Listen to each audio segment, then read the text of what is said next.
4F is good. Yeah. Everyone can hear us? It's good. Volume is good. Yeah. I wanted to read something quickly. You've probably heard this before. The question is, why are you so unhappy? Because 99.9% of everything you think and of everything you do is for yourself, and there isn't one. Yeah. Now, I'd like to change it a little bit. So, why is there unhappiness? So, take out the you, yes? Because 99.9% of everything that's thought and of everything that's done is for a self, and you're not one. Yeah. To me, the first one has a, without knowing it or not, but that you doing it is that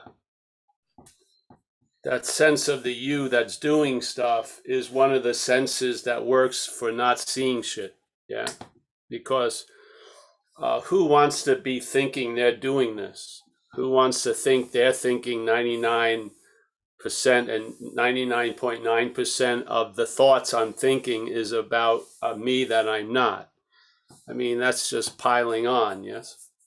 But if you could just see the head, the activity may be doing it without you as the activator, there may be an easier way of clearly seeing it, yeah? Because there's no dissonance, yeah?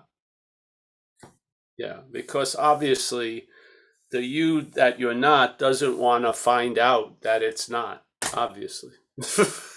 So it's going to drag its little mental feet. So this is, I just don't believe there's a you that's significantly frozen in time to be a thing that's doing anything. I just don't believe it. Yeah. So I don't believe you are the one that's thinking 99.9% of thoughts about you. I just don't see it that way. Yeah. And I feel if you see it that way, it's going to cause a desire not to see, yeah, not to look.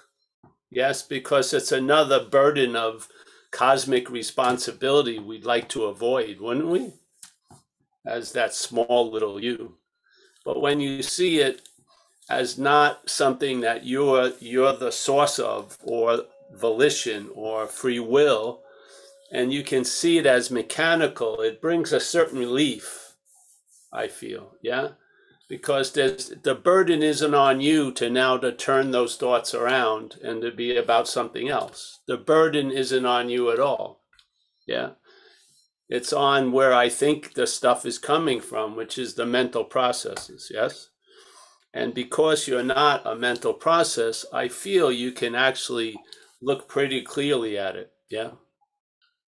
Because I knew a lot of the time when I was taking myself to be me. Do you want me to put on the speaker or the TV?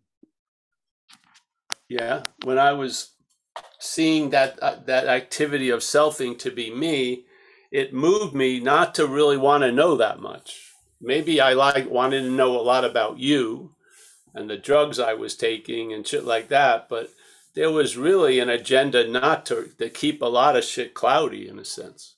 What happens, this is what we run into in recovery, where they say coming into recovery and attempting to start recovering from the underlying conditions that drove us to drink and use addictively,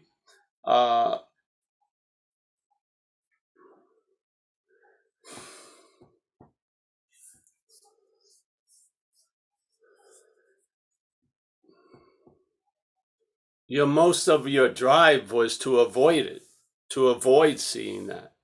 Yeah. So when you see that the inventory is going to be out about something that you're not, you can truly be fearless. Yeah. I mean, you're fearlessly taking other people's inventory quite easily, yes. But the fearlessness when it comes to sort of view sort of gets lost. So in a way, if you can get a sense of relief that, you're not the doer of all this stuff that you believe or the thoughts say that you are, there's a relief there. Yeah. And so seeking relief is much easier when there's relief already. Yeah. So then when you hear satsang or you read a book, it won't be that seeking relief that blinds you to some information. You'll be in relief reading about it, which is much more open, I feel. So, yeah, so this idea is not why are you unhappy, but why is there unhappiness, let's say. Yeah, doesn't it feels different, doesn't it? Why are you unhappy? Oh no, let's not get into that topic. Jesus Christ. There's enough ideas I have around that. But why is there unhappiness? That's interesting, yeah? It seems like something came in and maybe it could go. And then because 99.9% of everything that's thought about, let's say, or everything that's thought, instead of everything you think, again, because then there's the sense of you being responsible for the thoughts that are 99.9% about you. Yeah, I'm saying you use that to see you're not. Yes. So you don't use the you for any other point but to see that you're not. Yeah. And of everything you do, again, I don't believe. Look at if you've been in addiction and alcoholism, that idea of you are the universal doer of everything that's ever happened through this action figure called Paul must have been sort of weakened, because you feel like you've been driven, you've been imposed upon, you were directed, you were possessed. These things are words that capture the state much clearer than I'm doing it. Yes, I was the doer of all this. So, and of everything that's done, so I would not say of everything you do, is for the self, not yourself, the self, yes? And there isn't one. Nice. Yeah. Nicer way for it to land, because there's no, when that plane landed and I didn't believe I was the owner of the cargo or the flyer of the plane, I'll probably be more open to receive what comes out, what gets unloaded. I may not have that hidden agenda of get this plane out of here quickly. Yeah. So I hope in a way the satsangs every week have brought a certain ease and comfort and taken a pressure off, that at least in this topic, it's not based on you doing or not doing. Yes. It's based on the identification as, or the idea that there's a doer. Yeah. It doesn't have a broad moral view of what should have been done and what shouldn't have been done. It's just looking at the doer. Yeah. There's other ways to look at the actions that happen and all this, and maybe to keep yourself out of trouble as an action figure, you better learn some things, or you're going to be intervened on by authorities. Yeah, something's going to manage your life and put you somewhere. So yes, but the idea in this message is just to see the doer, just as Kerry was saying. He doesn't like to work even those 3 days. He doesn't have a 5-day week. He has a 3-day week. And it was a nice little statement. He doesn't even want to do those 3 days. Well, who is that he? Yeah. Yeah. That's the point. You don't have to do a formal inquiry. If you just have that rest, and every week have it rest, things will happen. I just have faith in it. Yeah. I don't think you need to be bludgeoned by a message. I believe you need to be invited, basically. Yeah. And so just like Ramana said when in one of the books I read about him, a little pamphlet from India, you know, he was quite a lot. They would want to talk about, is there free will or is there predetermination or is it, you know, predestiny? And then he would answer, and very clearly, I really like this. He said, you know, there needs to be a sense of individuality to have a sense of free will. Yeah. So wouldn't it be more efficient to look at the sense of individuality in getting too caught up in the idea of free will or not? Because the free will is just a possibility based on a previous possibility that you're an individual, a long-lasting, independent, separate entity. Therefore, the doing that happens through you, you're cast as the doer. Wouldn't that be more important in a way than to get caught up in the banter around free will or predetermination?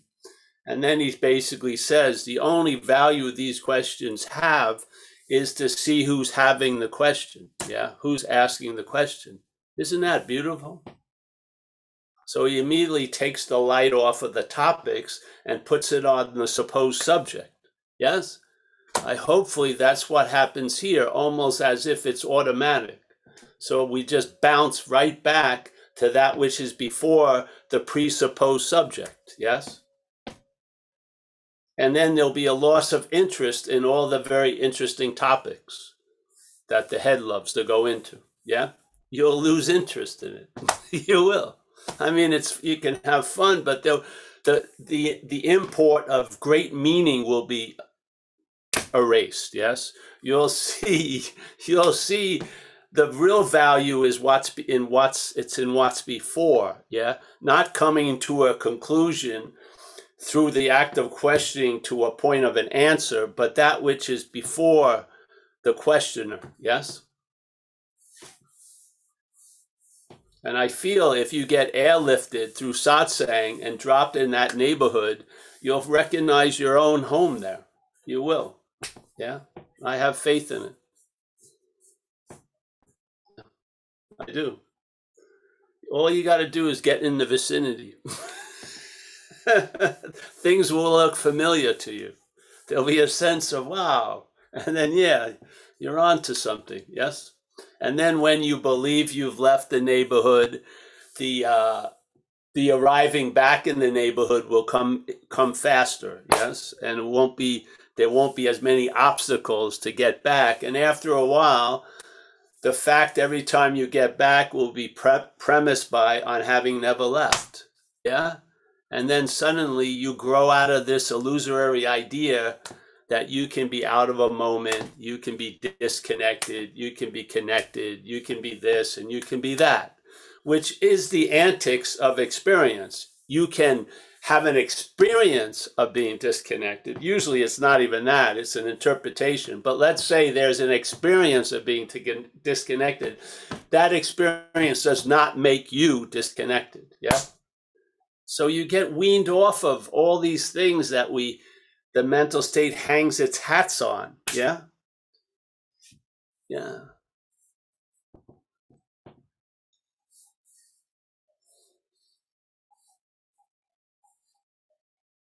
So there's a hearing of the chimes, and then there may be an interpretation. Oh, they were wonderful chimes to hear. But the emphasis will not be on the secondary interpretation. It'll be on the first. Yeah. Hearing chimes. Yeah. And you'll know that repositioning by seeing the old one. Instead of looking from the old one, looking to find the new way of seeing, you'll see the old one. Yeah. I don't say it's a new one. I think it's the only one, but let's say, yeah. So now it's sort of like, all right, you get something, you put it in a position of neutrality, or you put it somewhere, and then it moves, and you put it somewhere. After a while, the moving gets less, and then it's there. You don't have to keep putting it there, yeah? It gets Okay. And now it says it doesn't want to, it loses the desire to get where it already has been put. Yeah. It loses its ideas that it has to do something to get where it already is put. And those things drop, and now you're here. And being here tells you you've never not been here. Yeah, it does. It doesn't inform you, but it's an informing state where it brings about an absolute condition forecast instead of a temporary forecast. Yeah, which is like on having never left.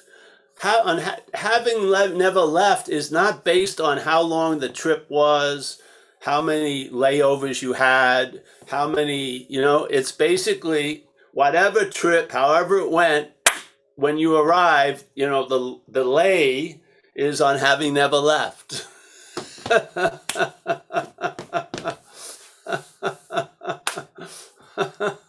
When does it hit? Sooner or later. Yeah, sooner or later, on having never left is there before you take the trip, not after you arrive. You know what I mean? It's on having never left before you get to leave. It's pretty cool. Yeah. Yeah. So now you may leave, but it's based on having never left. So you may go to a different place, but you're not going to a different inherent condition. Yes? Yeah. So I feel satsang has a lot of power. Yeah. And this group has a lot of power. So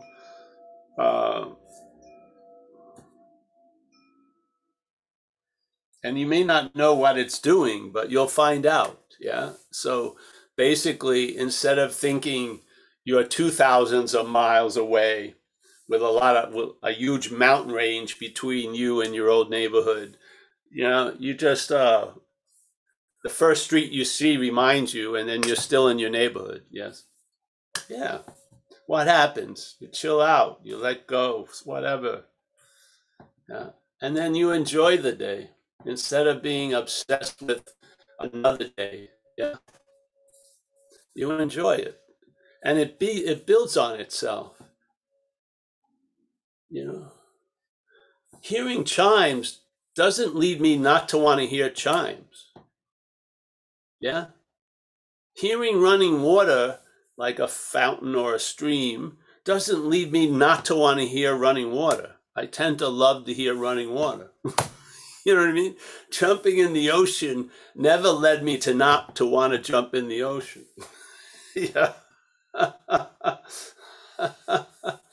Yeah. So, yeah. Yeah. I've watched a lot of physical facial structures change in these Zooms. Maybe it's because I need glasses or something. But I've noticed a lot of structural expressions have changed. Yeah. So really, what you are is a lot louder than what you say. Yeah. Yeah. And it's been a joy because that's really traveling lighter. It's not like, oh, I've got a 500-mile trip to travel lighter. No, there's a relief from all of that putting it off, having demands, having conditions to meet, and just basically, yeah, coming to the fact that you are what you're looking for. It doesn't mean, like a massive change or like spiritual plastic surgery has to occur to be that. No, you are what you're looking for. Yeah, pretty nice. So, hey, if anyone has anything they like to share, whatever. Raise your hands. It occurred to me you could advertise then this as facial makeovers. Yes, this is the Zen moisturizer for your original face. Yes. Yeah, that moisturizer will last forever.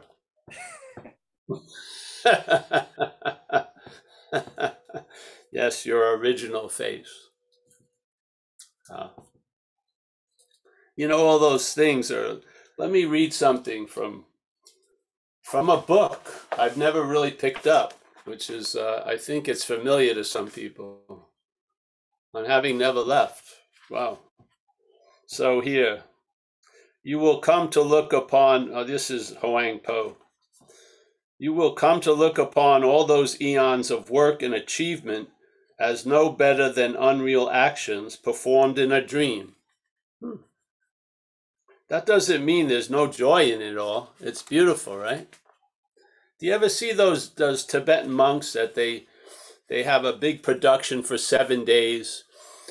They do a mandala, a huge, very intricate piece of Buddhist art, right? With a lot of meaning in it, usually sometimes in a circular form. They get together with all these colored sands and they do an incredible mandala for 6 days. And then on the 7th day, they just move all the sand like a 2-year-old, just make it all go away. Yeah. Did the end result determine the joy of doing it? No, of course not. Yeah. There was a freedom because they didn't have to pick it up like that. They just left it, just like they left, just like it was when they got there. Yeah, it's beautiful. So I'm going to read this thing because I don't know, I feel like it. I've never read this book. So this is not a dream. This is dreaming. It's an activity. It never comes to pass. Do you realize that a dream never comes to pass? It appears as if it's happening, but it never happened. You know what I mean? You get that feeling? So let's say in a dream you visit a city and then you wake up. Where's the city? The city never happened, even though it seemed to be happening when you were dreaming. Yeah. So there's verbing, but no noun. The verbing does not become a noun. Doing does not become a doer. Yeah.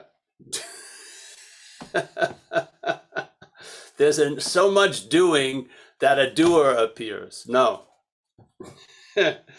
The verbing does not become a noun. You might say there's dreaming, so there must be a dream. No, there's dreaming.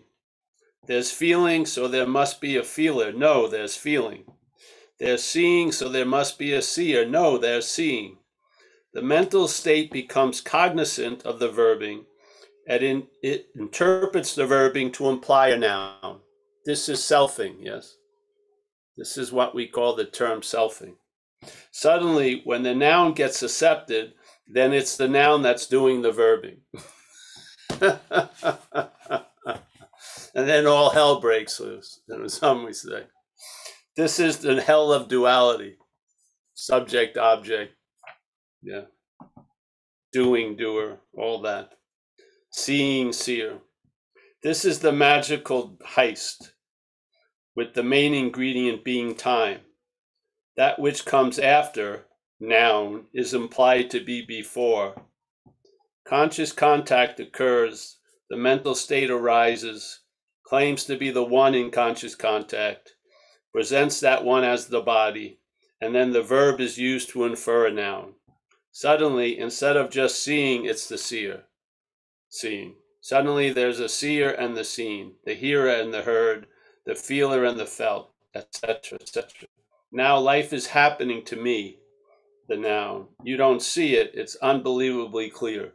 It's dreaming. It could never come to pass, but it can seem to be happening to what's happening, aka us, aka us. That's the whole premise. It's appearing to be true or false to us. That's one of the definitions of seemingly. Yeah, seemingly. It's an incredible word. It appears to be true or false to us. What does that make us? Not the dreamer, but the dreaming. Yeah.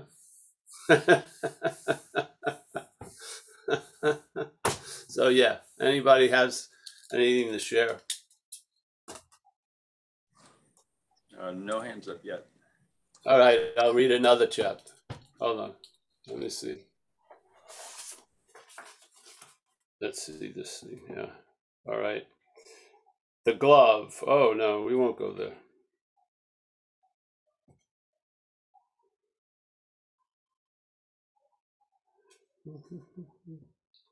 I'm trying to find Huang Po. We do have a hand up too. All right. Someone saved the rest of the group from another chapter being read. Okay, it's Mia. Go ahead, Mia. Who is it? Mia. Oh, Mia. Hello. Hey everyone. Yeah, this is I think my first share. Ooh, and Teeny's getting excited. Well, thank you for everything. And What are you at, a dog fight?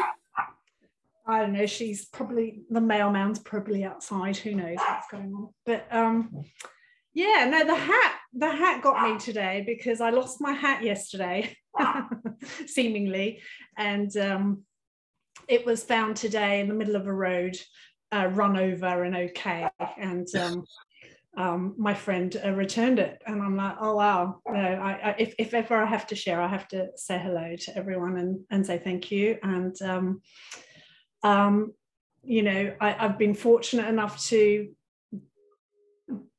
come along to live satsangs, and that's all happened beyond my control. Like, there's definitely a higher power that made that happen, because there's no way I could have, you know, got the strings and the butterflies all aligned to be able to, you know, be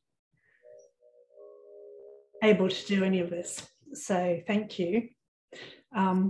And I will share more in the future, but just for now, I wanted to say hello and thank you. Thanks, Mia. Thanks, Mia. I just remembered I was going to mention, I titled the last video with something you said about when you were driving and you had pain, and the root was in the pain, but the, you know, the flowering was in the breeze on the face. Do you remember that? No. Okay, well, good. I'm reminding you. But the reason I'm bringing it up is because in our ACIM group, we were reading the lesson from ACIM. I choose the joy of God instead of. Hold on 1 second, Mike. Just explain ACIM to some people. They may not all know. A Course in Miracles. Mm-hmm. All right. But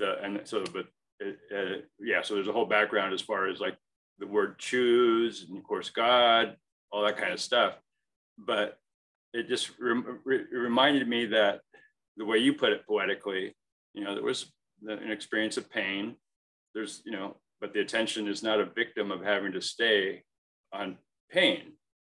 And it's not like we use the word choice here like ACIM does, but it just seemed to me equivalent, you know, that I choose the joy of God instead of pain was similar to your poetic statement about there was a root in pain and it had a flowering in, you know, the breeze on your face. Oh, yes, yes, yeah. So it's just nice to have that kind of cross reference, you know, like, you know, because there was a little difficulty in the group about, you know, whatever, you know, about those words and whether you can really do that, you know, level confusion. But it was nice to see the equivalence. Yeah, and remember, you know, getting the words right isn't the end all and be all. Yeah, yeah. The understanding goes only so far. And you don't want it to become sort of like dogmatic or. No, that's part of what was so cool when there's a seeing of equivalence, even though there's totally different words. You know, that's why what I wanted to bring up. It was just, oh yeah, yeah. I like what you said. I made it the title. It had a cross reference later with it, you know, it was all very cool. Yeah, you know, when I was at one stage, a lot of people from the Course in Miracles were coming, and so they asked me if I would do, you know, like do a Course in Miracles thing. Yes, and then I tried it for about 5 minutes, and it was a little too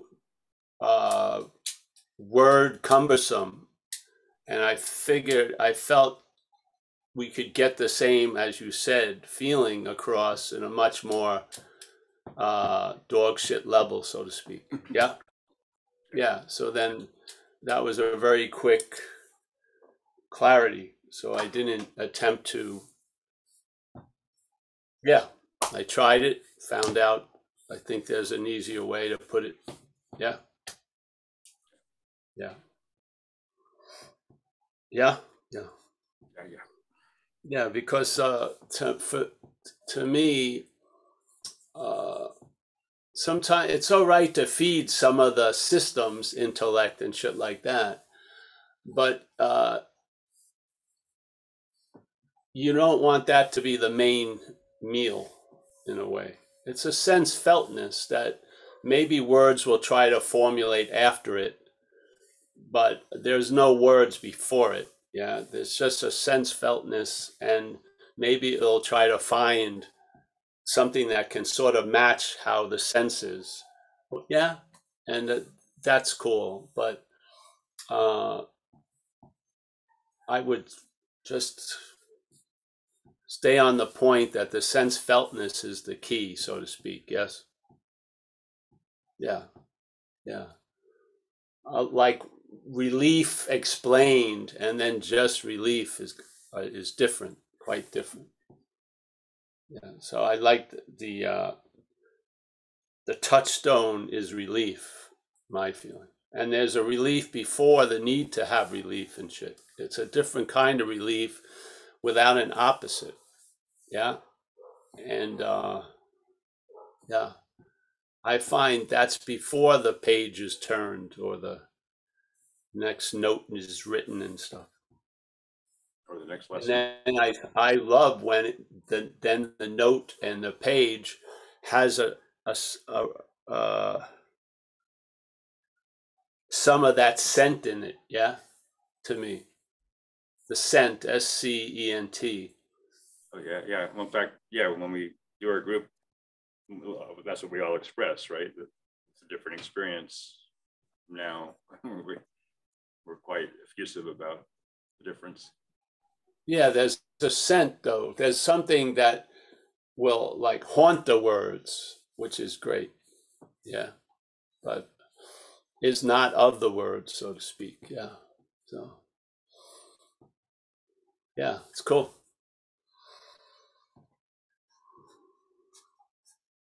Anyone else? No hands. Oh, there's a hand. There's two hands. Craig May first, and then Stuart. Craig May. Hey mate, how are you?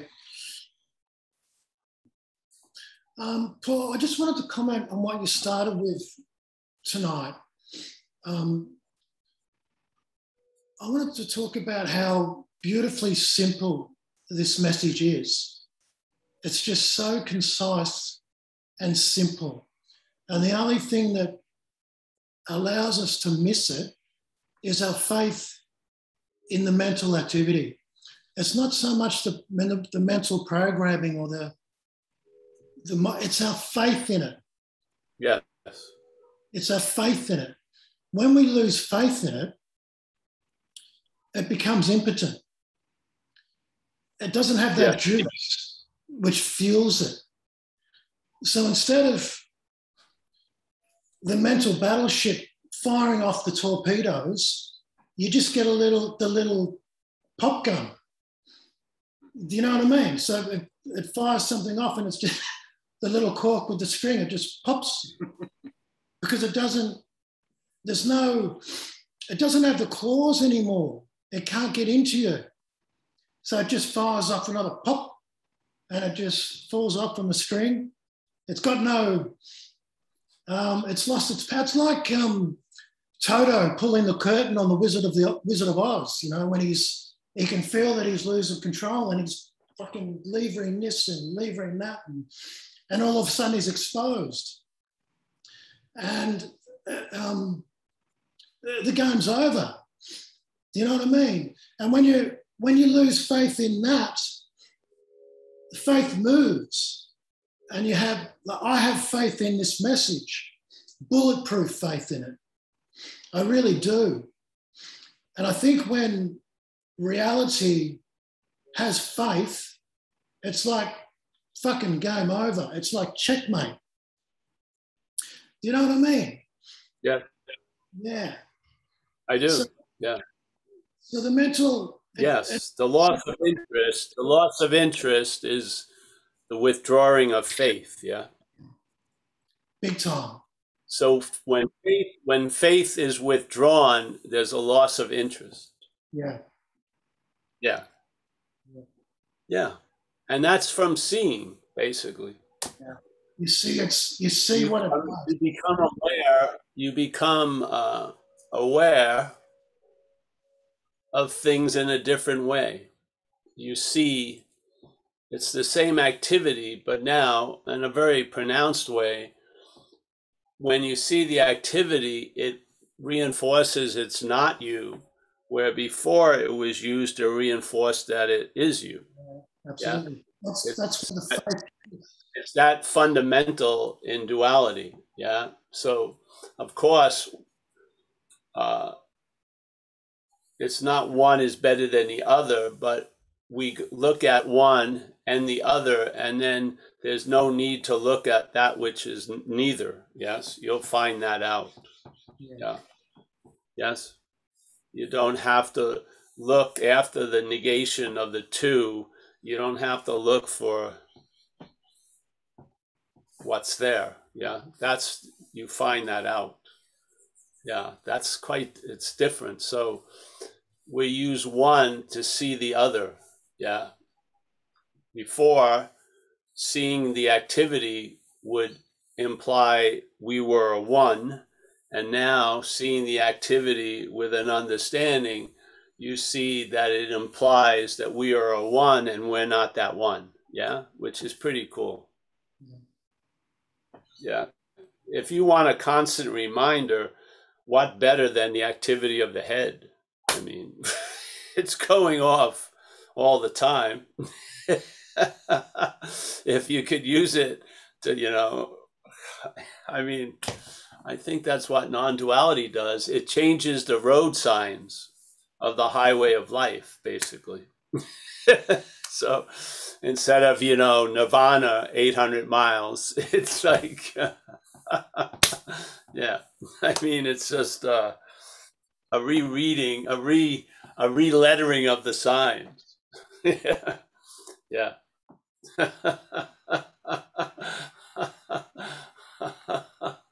No, you see the real highway is the rest area. That's pretty cool. So, yeah, I feel non-duality understanding has some power. It does. It's a very radical, very just an incredible prepackaged view. Yeah. So no matter what we're rolling in or running in or consumed by, it has a beautiful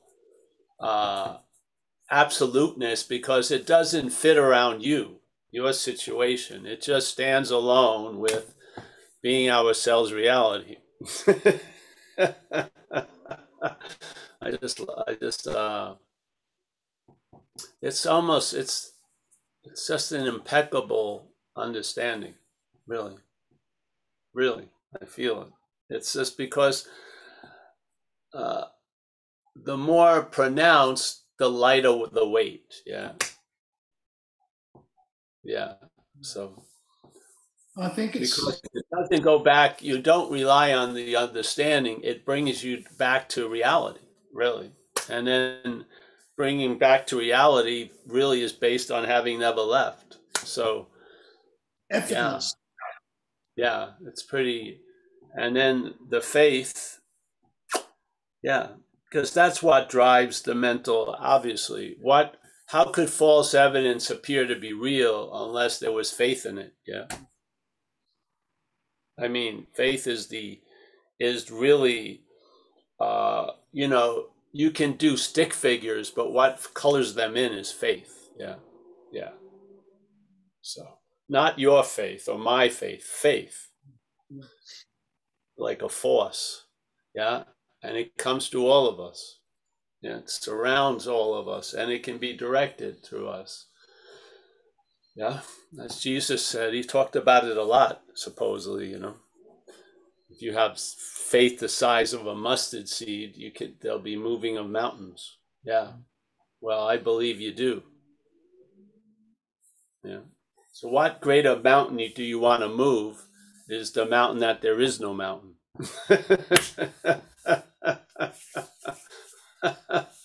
So then when it appears to be a mountain, it won't have the weight. It won't be able to crush you under its presupposed weight, because the fact is there is no mountain. That vision won't be lost when there's an appearance of the mountain. Yeah. Because the old way that they say it, it's not true in my feeling. First there is a mountain. No, first there is no mountain. Then there's a mountain. Then there's no mountain. And then there's a mountain again. Yeah. Yeah. So thanks, Craig. Yes, thank you for the share. Thanks, Craig. And I like the emperor has no clothes over his shoulder outside his doors. the clothesline with the clothes blowing in the wind. Yeah. It's cool. Yeah.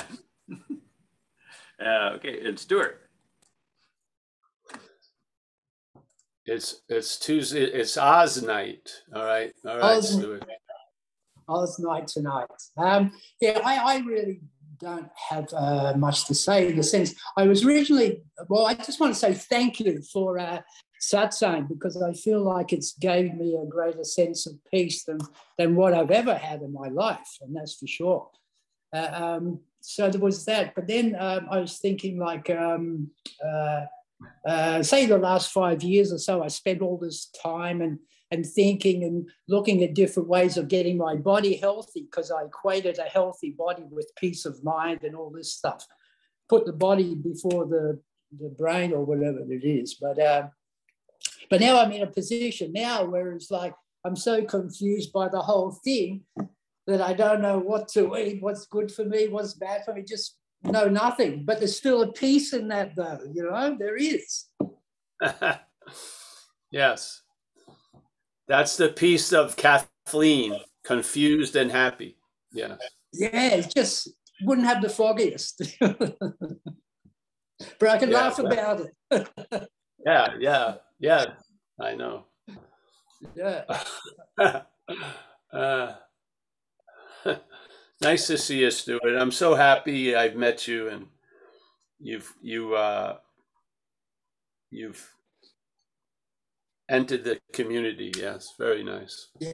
It's a blessing for me. So thank you, Paul. Yeah. Well, yeah, and it's a blessing for us. So it works. It's a win-win, which is nice. Yes. Yeah. Yes. Yeah. Fantastic. Cool. I triplicate that. Cool. Yeah, we got Mary G here, and Al from Las Vegas, Anu, Jacob and Alex. Yeah. John W. The funny thing, John, my father was a liquor salesman. Yeah, when I grew up, and back in Long Island, you'd have cellars, and then there was like a room where my father and his friends would gamble and everything. And so he always had all these liquor signs, and one of them was Johnny Walker, blinking on and off. So I don't know if I was trained subliminally to become an alcoholic. I don't know, but it had Seagram 7, Johnny Walker, all these things, blinking on and off all night. Yeah. Just throw that in there. Little Zen bitch slap. Miscellaneous stuff. Yeah. Anyone else have anything to say? Anu was saying it. Yes. Oh, David raised his hand. Oh, David. All right. Just a quick one, Paul. I'm interested. When you were an alcoholic, did you drink Johnny Walker? No, Yeah. no, I didn't. I drank only to get to something else. Yes. Drinking was a stepping stone. I wanted to change how I felt no matter what. So drinking after a while seemed a little too slow. So I moved to the narcotic realm.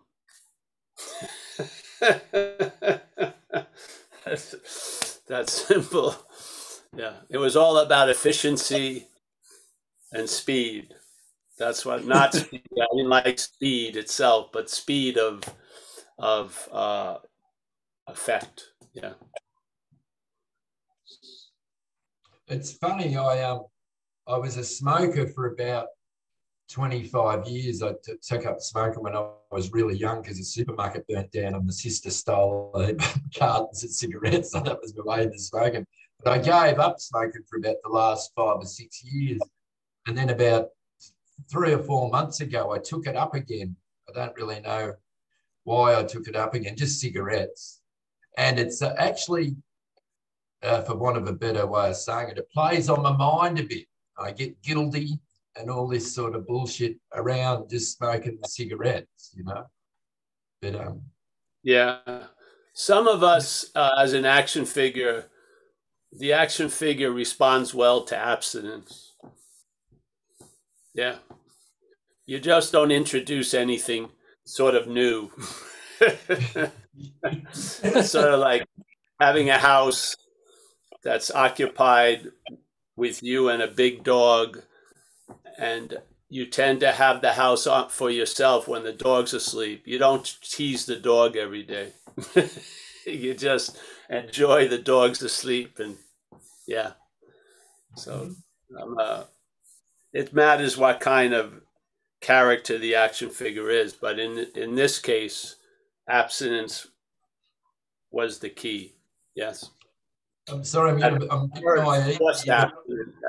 At first forced, but then just it's just a love place. Yeah. I'm sorry, Paul. Can you tell me the meaning of abstinence? I'm a little bit naive in abstinence is basically, well, some people means they don't take anything, but I feel there's an abstinence of thought and an abstinence of, you know, the head, let's say, would have in its seeming trips, it had maybe 800 highways. Now it has about 4. Yeah. It doesn't have many of its little, if only I should, I could, what about this? Those have all been taken down. Yeah. So it's sort of like I may have visited many other pastures, but I don't think there are any greener pastures than the one I find myself in. Yeah. So abstinence is more of a spacious sense where I don't have thoughts about drinking or drug use or anything like that, or wine. It would be nice to have wine with this risotto or something. It just never happens in the head. Yeah. Yeah. So thank God it's a beautiful gift, really. The funny thing is, when I was out there running around, I had 2 lines drawn in the sand that I never drew, and that was getting married and having a kid. My head never thought about it. Never went to that possibility. Oh, I could have a kid. Maybe kids would be great and get married. Never went there. And I felt, based on the condition I was traveling as, that was an incredible bit of injected wisdom because I didn't come up with it. It just was there. Yeah. And then after the action figure got sober, a lot of its little mental possibilities just were withdrawn beautifully by being convinced. Yeah. That I could see every road where it would lead to, and where it would lead to wasn't that attractive anymore. So I lost interest in those roads, which was really cool to observe. There was no doing of it, but I observed it, these effects starting to occur. Yeah. Just brought a big smile on my face, a lot of gratitude, and an honoring of not just a power, but the moving of it in other people's lives and in this life. Yeah. So that's sort of what I mean by abstinence. I think there can be an abstaining from thought. It's not something you do. But I believe after hearing satsang, there'll be an abstaining from certain avenues that the head would frequently travel down. Yeah. Yeah, which will be nice, very nice. It's funny because the satsang, it's like this. This is how my week goes because I just do this one with you guys. And it's like I walk out of here when this finishes, and I've got all this sort of strength in a way. And then as the week goes on, I perceive that it sort of fades. And by the time this day comes around again, I sort of need the reassurance. I'm probably using all the wrong words, No. That's great. And it's great that you found something that works. Yeah. Really. Yeah. We find it in AA. Yeah. Some people who go to AA for a while, there's meetings. And let's say they go to 4 meetings a week. And that 4 meetings a week keeps an edge blunt. And sometimes they find if they only go to 1 meeting a week, that edge gets sharper. Yeah. And so they've learned a simple form of maintenance to keep that edge blunt. Yeah. By just going to a couple more meetings. It's incredible. Yeah. Really. So here.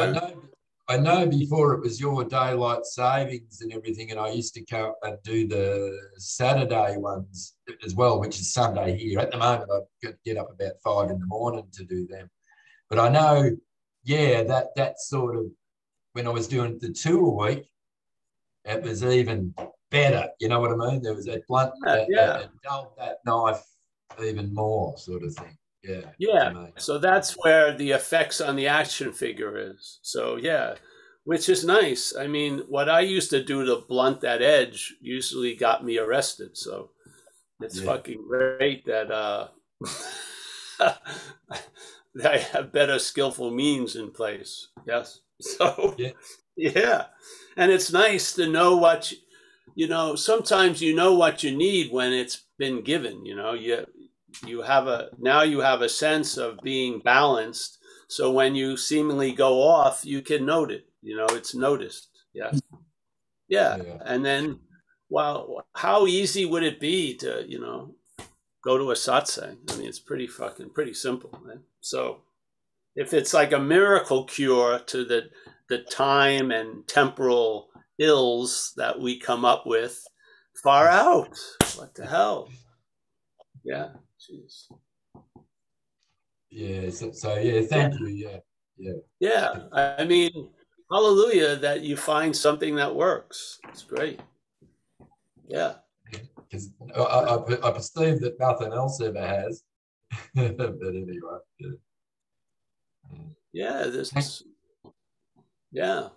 Yeah, bro. I'm really happy that you're here too, and everyone really, because traveling lighter and enjoying peace of mind and all those things are traits that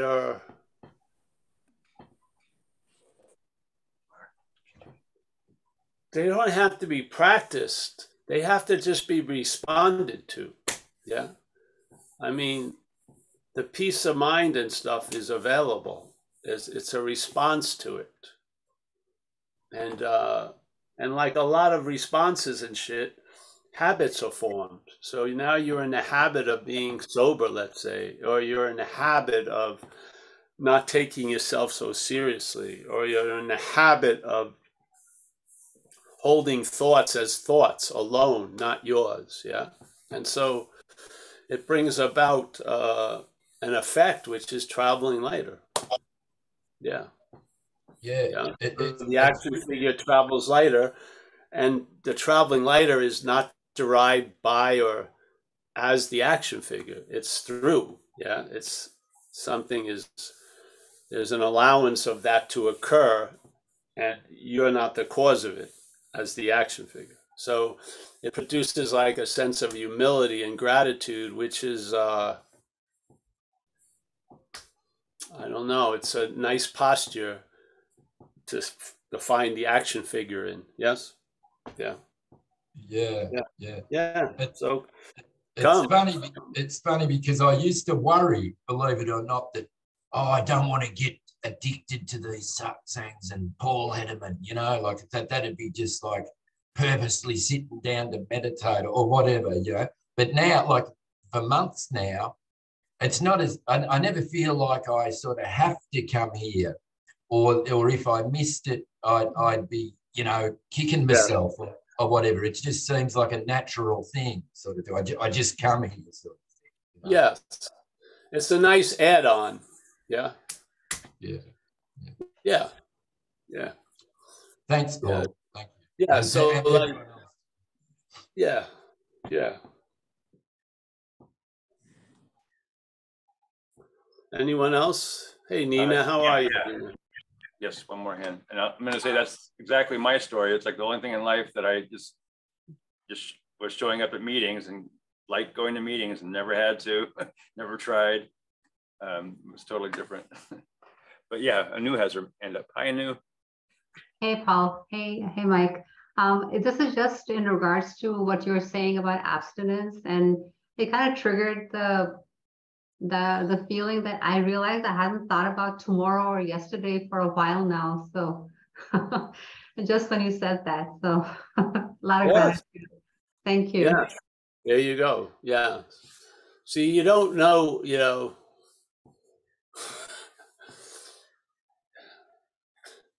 when there's a being in abstinence, there's not a knowing you're in abstinence. Yes. It's just the being in abstinence. And then if it comes to become a topic at a talk or something, then you also know that you've been in abstinence, let's say. But the abstinence is a being, yeah. Yeah. Because you don't have any thoughts about the thing. So, yeah, it's nice. Yeah, very nice. Lovely, Anu. And Nina has her hand up now with our title for the day, right? No. How about Tuesday? I didn't. How about do that Tuesday as the title of the day? Yeah. Yes, that's good. That's good. No, thanks. That's Paul. what we did in the old days. We just had a magic marker on CDs with the date. Yeah, I like that. 12/4, and then in the file I would say very good, good. I'd be most of them, you know, give them, oh, this is a very good one. So then I could tell people that I'll listen to that one, you know, very good. But yeah. Well, we could ask other people, but it'll be like a meeting where everybody hears something different was like the most important thing. And then we get all these different opinions. Like, no, I didn't hear that. I heard this. Anyway, great meeting. And yeah, you know, I'm a little dramatic because I am an alcoholic. And when I first heard your message, you know, like I was really insane and I was really on the edge. And, you know, so I will say, man, when I think Craig May said about faith, you know, and it was, I listened to you, and I've been coming to recovery meetings for 14 years. And I'd heard like everything people had said, great things, I guess, but nothing got through. But when you explained the root of the problem and what the addiction was to the self, and I just sat there and I was like, that's all, there's no noun. There is no noun. And I was just like, so that thing about faith, all of a sudden, that whole thing fell apart, the whole addiction, the whole, you know, the whole thing completely fell apart. I'll never forget. And it was like the insanity way, way, way before the addiction, you know, just everything you said was exactly my experience. And it was just like, the faith was, I didn't have to believe Paul. I didn't have to believe anybody because there was no noun here or and then the faith was in what was actually happening. And that's what continues to be. So it's so like, that always stays the same, you know? And then I get to feel that every fucking day, all the time. Like that never stops. So anyway, I mean, you know this, Paul, but I'm just so happy. And it's always in complete contrast to the head, which is hilarious. So yes. Anyway, I still have a lot of kinks in the body. It's not even a Johnny come lately. It's way behind. Yeah. Johnny walking way behind. Very. Now, anyone else, Mike? No other hand, no. Well, let's say goodbye, eh? Okay. To everyone, unless, yeah. Let's say goodbye and thank Mike. Mike has done so much for this, the outpouring of this message through technology and everything. So thank you, Mike, for everything. We got Alan O. Nice to see you, Alan. I don't see you, but I know you're there. Oh, there's his hand. Yes. His real hand, not virtual. Or virtual, yeah. Bill Churchman, as always. I'm a pleasure that I run into you, Bill. Yeah. But seeing your size, it's not hard to run into you. You're a pretty large character. So we got Kerry. Nice to see you, bro, in Hawaii. We got Stuart from down under. Are you near Adelaide? No. Queensland. Queensland. Oh. We got Robert from the great country of Kiwi. Yes. We got, thank you, Robert. We got Tim R. We got David, another ASEAN. We got Kathleen, happy and confused. Yes. She doesn't care which comes first. Yeah. We got William. Nice to see you, William. Thanks for joining our little club or whatever, community. We've got Craig May. Craig May has been firing on all cylinders the last 2 weeks. Very nice. We got Sherry. There she is. Nice to see you, Sherry. Stefan on having never left. Mia. There she is. Mia concerned about her tire pressures. Yes, it's okay. We got Kenneth. Nice to see you again, Kenneth. Always a pleasure. Johannes, nice to see you. Jacob and Alex, God bless both of you. Yeah. Yeah. Anu, as always, very, very happy Anu parachuted into this situation here. Yep. We've got Deborah from Alberta. Nice to see you, Deborah. We got Brandon. Nice to see you, bro. Let's see who else is here. We've got Bruce. So nice. Kathleen. Brahmi. We're feeling you're in India, Brahmi. We don't know, but. Yeah, she says by chat, please give my love to Paul. She has bad internet over there. Oh, she's in India now? Yeah. Oh, great, great, great. You said that earlier, yeah. There she is. Made an appearance. Nice to see you, honey. Rami, yeah. Bruce, nice to see you, my friend. Yeah. Angie, there she is. Yes. Let's see. We got Lucas. Nice to see you, bro. Yeah. We got gotta put on the glasses here. Abraham, Susan K. Now I can see everyone. Wow, that's cool. I was only seeing everyone through memory. I had no idea. Yeah. All right. Well, that's it. I'm going to say goodnight, and we'll be back. And yeah, pleasure to share this time with everyone. Yep. Thank you, Paul. Thanks, Paul. Thank you. Thanks, Paul. Thanks, Mike. Thank you. Thanks, Mike. Thanks, Paul. Thanks, Mike. Hey, hold on 1 second. We're also going to be going to Mexico in October. We'll put it up on the website. We're going to be down near Lake Chambala or somewhere, near Guadalajara, I think. So just for 2 days. No, one AA thing and then 2 days of some of the other stuff. All right. We'll put it up. It's not, I got to get the info from the lady. See you guys. Bye-bye. Thanks, Paul.